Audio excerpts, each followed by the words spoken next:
কবি চায় না দান, কবি চায় অঞ্জলি, কবি চায় প্রীতি, কবিতা আর দেবতা সুন্দরের প্রকাশ।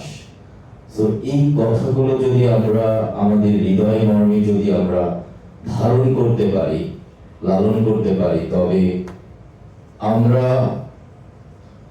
মধুময় সুন্দর একটি ভুবন আমরা সৃষ্টি করতে পারব।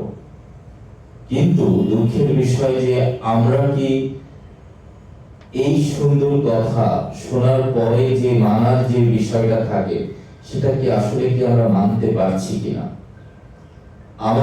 আমরা যখন আমরা দেখি, আমরা তরুণ, আমাদের ভিতরে অনেক কথা আছে।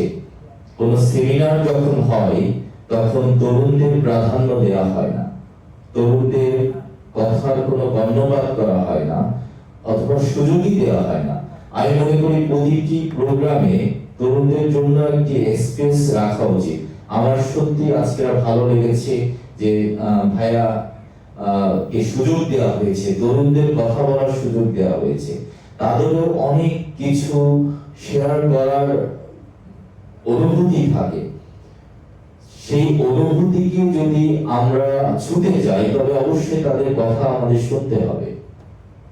না শুনলে আমরা কিন্তু বুঝতে পারবো না।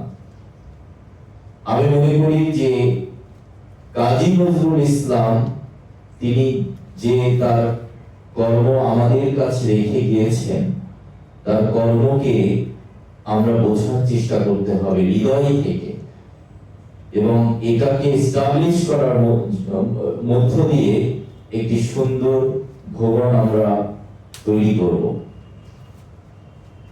তিনি বলেছেন যে এমন সাধনা আমার প্রার্থনা নিশিদিন, মানুষ রবে না অন্য বস্ত্রহীন আর পরাধীন। কি কথাটাই বলেছেন তিনি বলেছেন, সন্তান তব করিতেছে আজ তোমার অসম্মান, তারা রচে রীতি ব্যবধান। সৃষ্টিকর্তা সবাইকে সমানভাবে তৈরি করেছে, কিন্তু আমরা রীতির ব্যবধান তৈরি করছি।